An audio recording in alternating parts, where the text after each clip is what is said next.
안녕하십니까. 제자백과와 한판 씨름. 오늘은 제 5강 시간입니다. 5번째 시간이죠.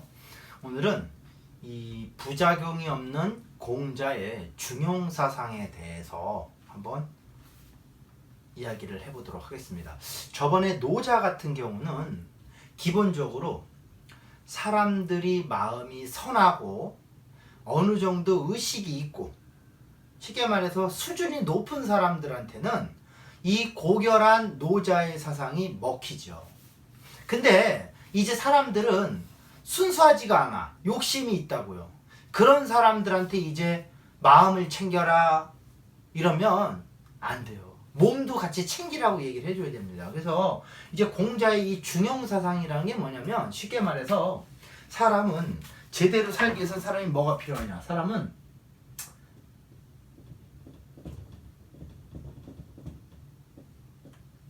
몸과 마음이 같이 유지가 돼야 되는데, 여기서 먼저 챙겨야 될 건 몸이고 뒤에 챙겨야 될 거는 마음입니다.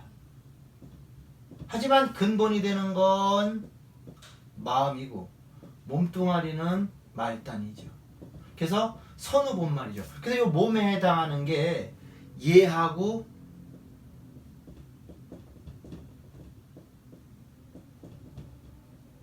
지구, 요 마음이 인의입니다. 인의. 그래서 우리가 인의예지 그러잖아요. 여기 네 개죠, 이거. 그래서 요 인의예지가 없는 사람이 사가지가 없다. 네 가지가 없다. 아니면 사가지가 없다. 자, 그럼 이제 공자라는 사람이 이제 어떤 사람인지 이제 그거를 좀 알아봐야 되는데, 여러분 우리가 혈통적으로 보면 말입니다. 공자는 동이족입니다. 그래서 우리가 공자는 한국인의 조상이다 뭐 이렇게 얘기를 하는데 틀린 말은 아닙니다. 네. 왜 그러냐면 이 공자의 7대조죠. 7대조. 이 7대조 공보가라는 사람이 있었어요. 공보가의 부인이 되게 이뻤습니다. 그래가지고 이 공보가가 부인 때문에 죽게 생긴 거죠. 죽게. 쉽게 말해서. 그래서 어떤 일이 벌어지냐면 아들인 자목금보가 이제 엄마 때문에 아버지가 죽임을 당하니까 자기도 죽을 것 같으니까 이제 노나라로 도망을 가죠. 예. 그래서 노나라로 도망을 가서 이제 후손 중에 숭냥을이라는 사람이 이제 나옵니다. 숭냥을. 그래서 공자가 노나라 쪽으로 이제 도망을 와서 자손 중에 숭냥을이라는 이제 공자의 아버지가 있었고, 그때 나이 68세. 장군입니다. 숭냥을은. 평소 공자를 흠모하던 안시성을 가진 남자가 있었는데, 숭냥을이 맨날 지는 태양을 보고 한숨을 쉬는 거죠. 이러고. 그러니까 이제 안씨가 도대체 물어보는 거죠. 장군님 왜 그러시냐고 했더니, 내가 아들이 시원찮다는 거죠. 이 조상을 별 못먹이 없다. 그럼 저한테 딸이 3명이 있으니까 한번 후사를 한번 괜찮은 사람 있겠나 물어봐요. 숭냥이 딸이 3명이 있는데 그 셋째 딸 안징제라는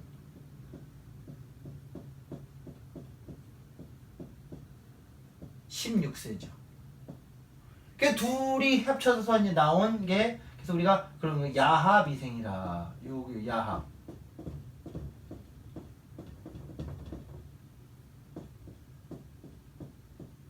그래서 태어난 사람이 공자입니다. 그래서 이 야합이라는 건 뭐냐면요, 정상적인 관계 속에 태어난 게 아니라 쉽게 말하면 첩보다도 더 못한 관계에서 태어난 것이 공자입니다. 몇 살 차입니까 이거?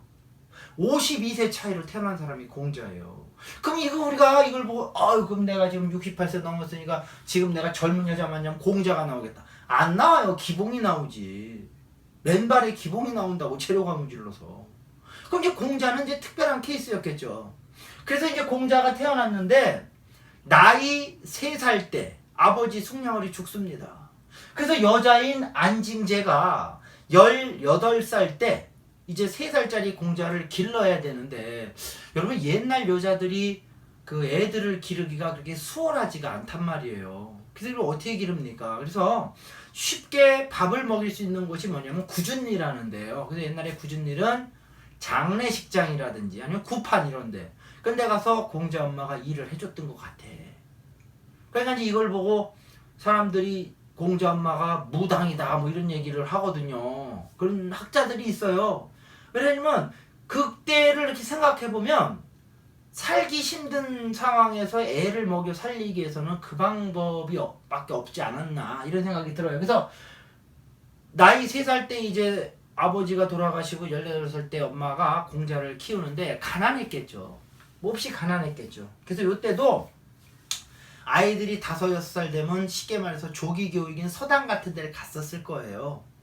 근데 공자는 갈 수가 없어. 왜? 아니 뭐 집이 가난한데 어떻게 가요? 못 가지. 그래서 아이들 다 가는데 혼자 학교를 못 가니까 굉장히 가고 싶었겠죠. 그래서 공자는 15살 때 처음 학교에 갑니다. 그래서 공자가 15세 때 지우학이라 배움의 뜻을 둔다. 그래서 이게 그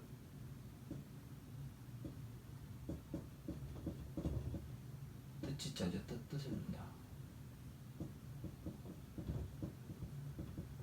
처음 나이 15세 때 배움의 뜻을 뒀다. 그러니까 처음에 배웠어요. 15세 때. 그 얼마나 이게 공부하고 싶어도 늦깎이 학생이니까 아마 엄청 열심히 했던 것 같아요. 30이 되니까 입이다. 제대로 섰다. 이게 섰다는 게 뭐냐면 사람이 사람으로서의 구실을 하는 거예요. 우리가요. 이게 거꾸로 물고나무 세상을 바라보면 세상이 다 돌았죠. 그럼 세상이 돌았을까요? 내가 돌았을까요? 내가 돈 거예요. 이제 뭐 지금 그러잖아요. 세상이 미쳐 돌아간다고. 미쳐 돈 게 아니라 내가 돈 거라. 그럼 내가 이거 거꾸로 해서 이렇게 올바로 딱 쓰잖아요? 그럼 이 세상은 항상 또 조화로웠지. 그래서 입어예입니다. 이게 원래 입어예. 예를 통해서 제대로 쓰게 되었다. 그럼 뭡니까? 네. 조화로운 사람이 나이 30세 됐어. 그리고 이제 나이 40세가 되니까 공자가 불옥이라 그래요. 불옥. 불옥은 뭐냐? 유혹에 안 흔들거린다. 유혹에 안 흔들거리는 거예요. 쉽게 말하면 사람들이 욕심에 막 움직이는데 공자 나이 40대니까 이제 욕심에 미동도 안 왔다. 그리고 나이 이제 50이 되니까 지천명이라. 천명을 알았다. 이게 뭐냐? 하늘의 소리가 들렸다 이런 얘기입니다. 하늘의 소리가. 나이 50대니까. 근데 공자가 나이 45대 때 주역이라는 책을 구해서 그 가죽끈이 3번 끊어졌다 해서 위편 3절이라 그래요. 그때 이제 공자가 나이 50에 지천명이 됐던 건 아마도 주역이라는 책을 통해 세상 이치를 알았던 것 같죠. 그럼 이제 나이 60이 되니까 귀가 순해졌다. 귀가 순해졌다. 귀가 순해졌다. 귀가. 이러면 귀가 순해졌다는 게 뭡니까? 이게 60세가 되면 귀가 안 들리기 때문에 남이 욕을 해도 뭐 아무렇지도 않다. 이제 이런 식의 해석을 하는 사람들이 일본 사람들이 이제 이런 식의 해석을 해요. 왜? 요 하늘의 천명이라는 데는 개념을 모르기 때문에 이제 이렇게 하는데 이거 왜 그러냐면 자, 우리 이렇게 생각하시면 돼요. 부처의 눈에는 이 세상이 부처로 보이지만 돼지의 눈에는 이 세상이 돼지로 보입니다. 돼지. 그러니까 쉽게 말해서 부처의 눈에는 이 세상이 부처지만 돼지의 눈에 이 세상이 돼지라고. 그러면 부처의 눈으로 바라보는 이 세상은 다 부처라고요. 그럼 기라간 사람한테 욕을 했다고 쳐요. 그럼 우리가 흥분할 필요가 없어요. 저 부처의 소리야. 이게 이순이에요. 이순. 네. 자, 그 다음에 나이 70세가 되니까 종심소욕.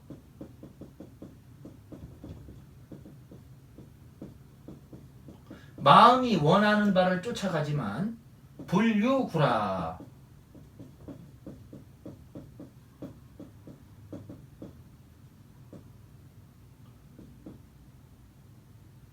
법도를 넘지 않는다.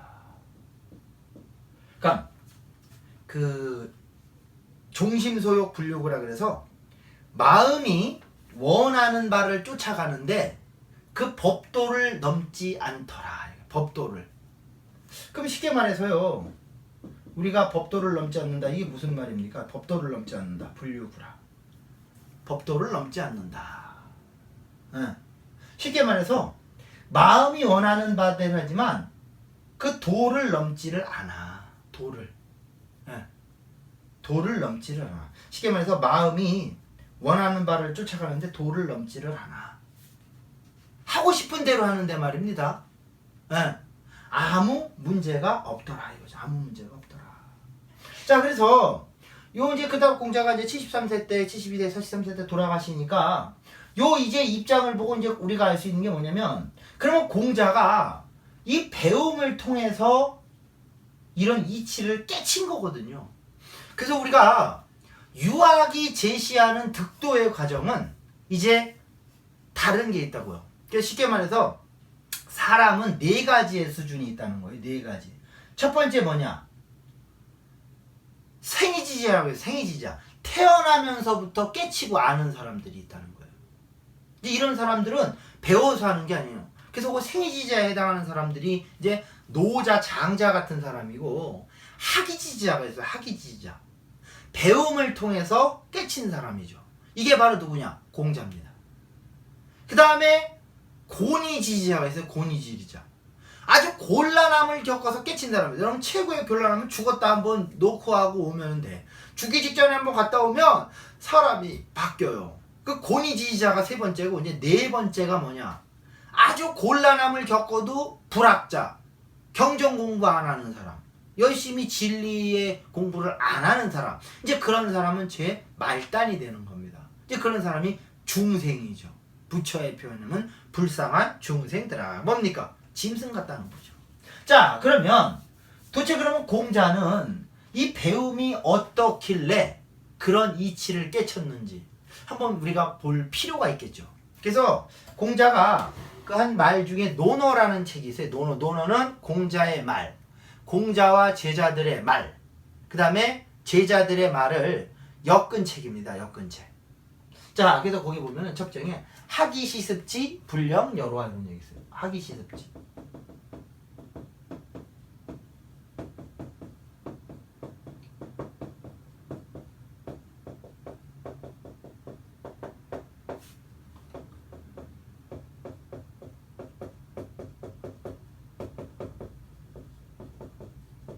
논어 1장이죠. 논어 1장에 보면 배우고 이거 제가 불유구자를 이거 지금 생각해 보니까 이거 잠깐 실수를 했네.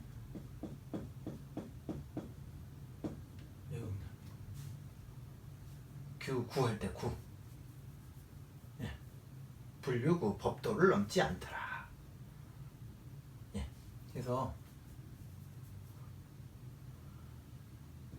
배우고 제때 그 배운 것을 익히니 또한 기쁘지 아니한가. 그 뭡니까? 배우면 기쁘다.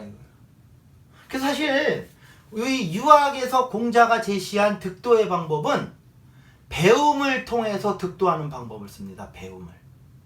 지금 여러분이 보이실지 모르지만 지금 모기가 계속 한 마리 왔다 갔다 하니까 이것 때문에 제가 정신이 저기가 있어도 자꾸 실수를 하는 거예요. 저는 모기를 어떻게 잡을까? 뭐 이 생각을 지금 하고 있는 것 같아요.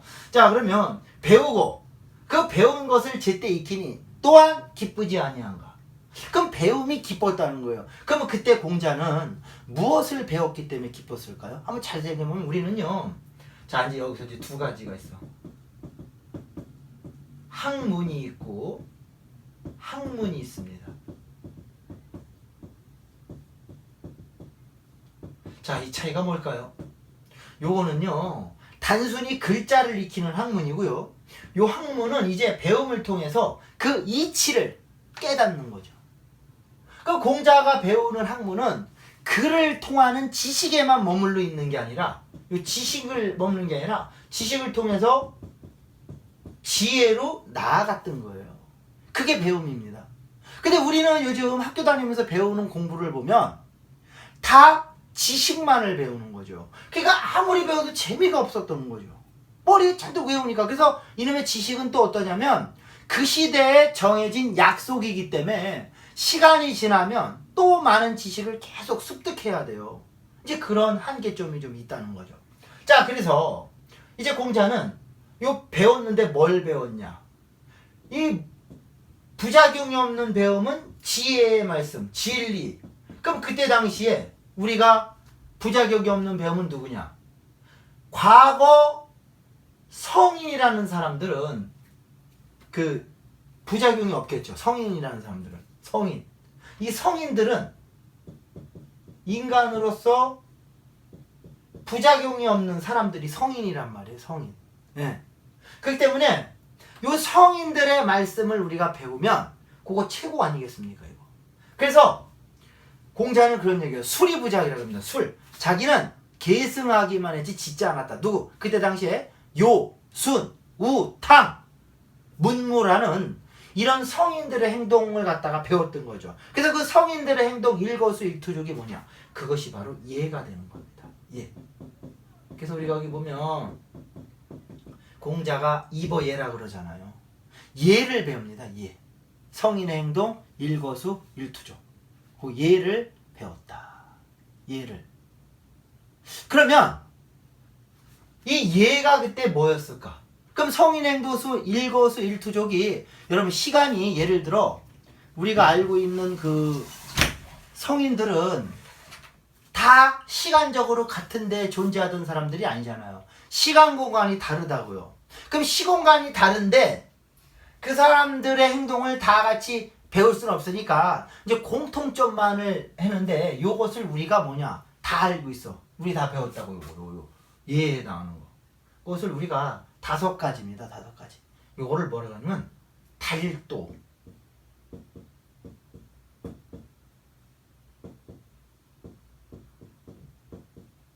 오가 있다. 그래서 달도오라고 있어요. 달도오. 달도오. 달도오. 아, 이놈의 모기가 너무 많네. 아주 오늘은 방송이 아주 리얼합니다. 막 모기도 잡고. 자, 그래서 달도오인데 요 첫 번째가 뭐냐? 여러분 우리가 달도오 그러면 뭔가 있다 뭐 이런데 사실 별거 없어요. 첫 번째 부자유치. 우리가 알고 있는 부자유치. 두 번째 군신유의.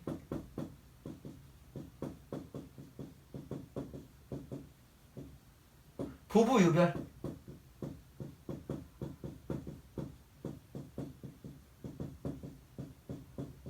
장유유서.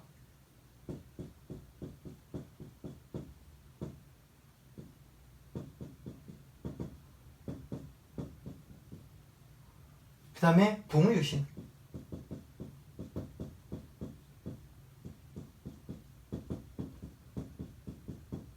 자,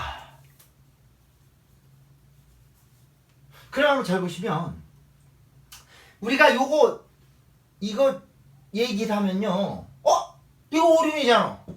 오륜. 그죠? 오륜. 우리는 오륜은 다 배운 거 같잖아요. 배운 거. 그죠?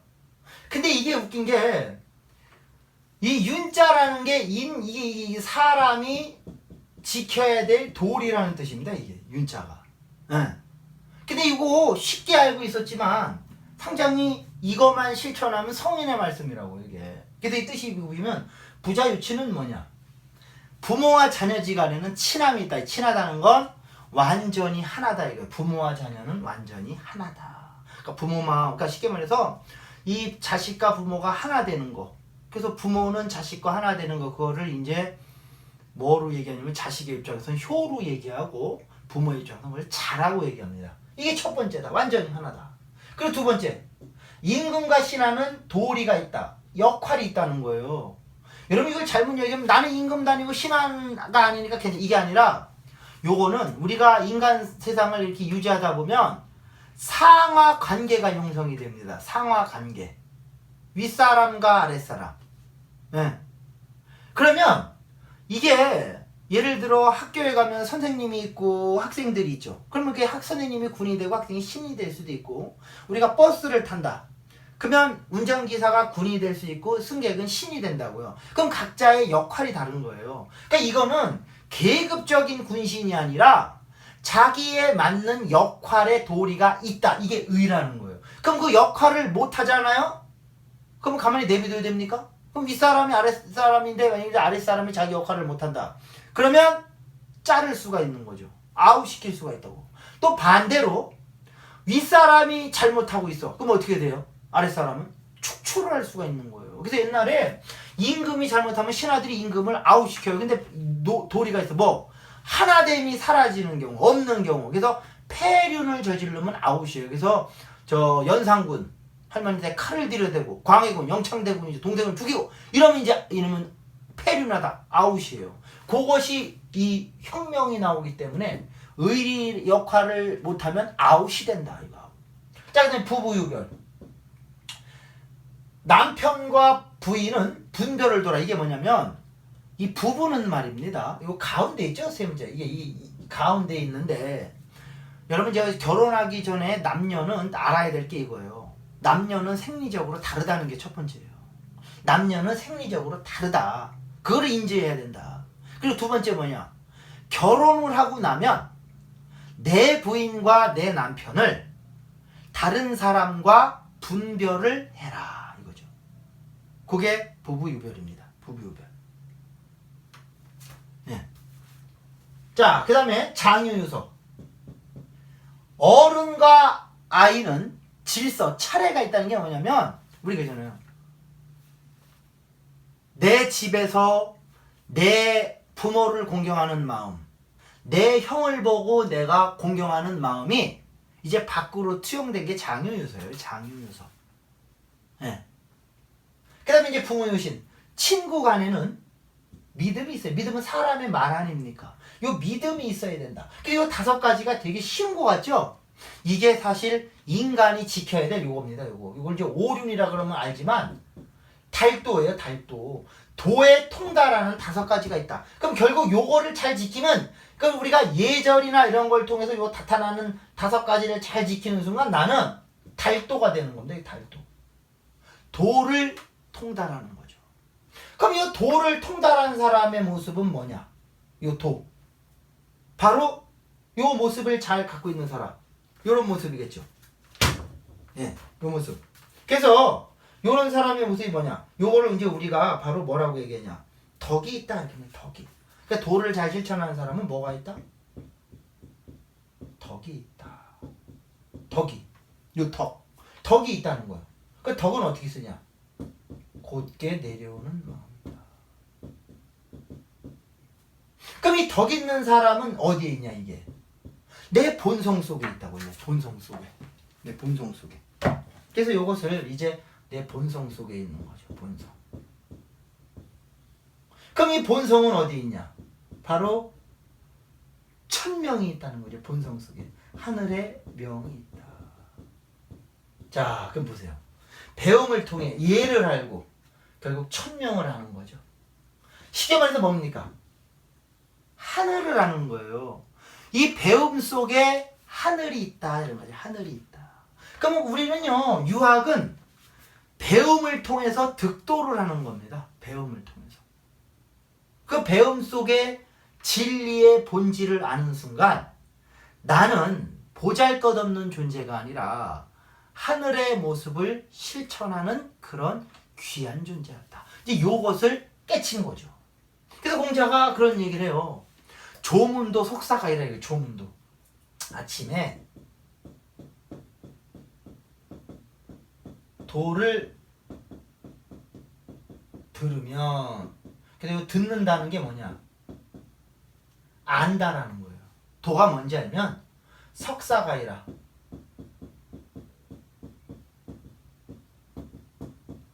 자, 저녁에 죽어도 괜찮다는 거예요.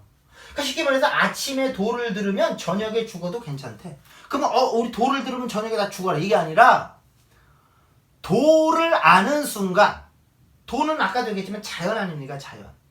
자연의 이치. 이것을 아는 순간 죽음은 하나였다.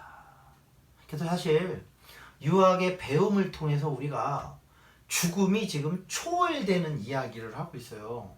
이게 되게 웃긴 게 죽음에 임박해 있는 사람한테 저 기독교 목사님이나 아니면 저 불교의 스님 같은 사람들은 가서 한 말씀 해주세요. 그럼 뭐 불경을 이렇게 외워준다든지 뭐 성경 말씀하면서 좀 퍼포먼스를 할 수 있지만 유학은 말입니다.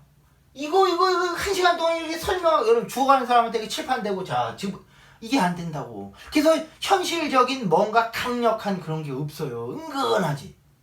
은근히 우리가 이게. 그래서 유학은 그런 이치를 배움을 통해 깨치면 나라는 존재는 그냥 그런 식으로 알게 되는 존재입니다. 이게.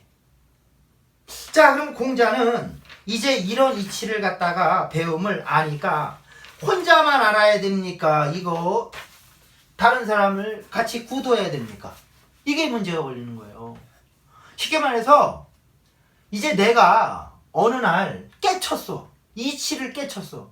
그리고 사람들을 바라보니까 이 사람들은 이거 아니거든요. 여전히 그렇게 안 살고 있어. 그럼 쉽게 말해서 이 새 장 속에 지금 살고 있는 새는 여기가 천국인지 아는데 새 장을 나가서 보니까 아이고 이거 웬걸.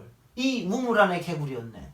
그럼 이제 새 장 밖에 있던 새가 새 장 안에 있는 새들을 가만히 둘 수가 없잖아요. 야, 안 되겠다. 얘네들을 내가 끌고 와서 다시금 살아야 되겠다. 이렇게 생각한 공자는 이제 뭡니까? 기존에 있던 많은 사람들을 혼자만 알 수가 없는 거죠. 혼자만 그렇게 할 수가 없고 이제 이 사람들을 이끌어 나가는 거죠. 그게 바로 뭡니까? 구도자의 모습이 공자가 나타나는 이유가 그거예요. 구도자. 다른 사람을 뭡니까? 이끌어줘야 될 거 아닙니까? 그러면 공자는 어떻게 했냐? 일단은 내 마음속에 욕심을 없애는 이것이 최우선이다. 이게. 쉽게 말해서 요 하늘의 소리를 알려면 요 내 마음속의 본성에 요 도나 덕을 아는 건 쉽게 말해서 이거죠. 그래서 공자는 이런 얘기를 해요. 명명덕. 이 배움을 통해서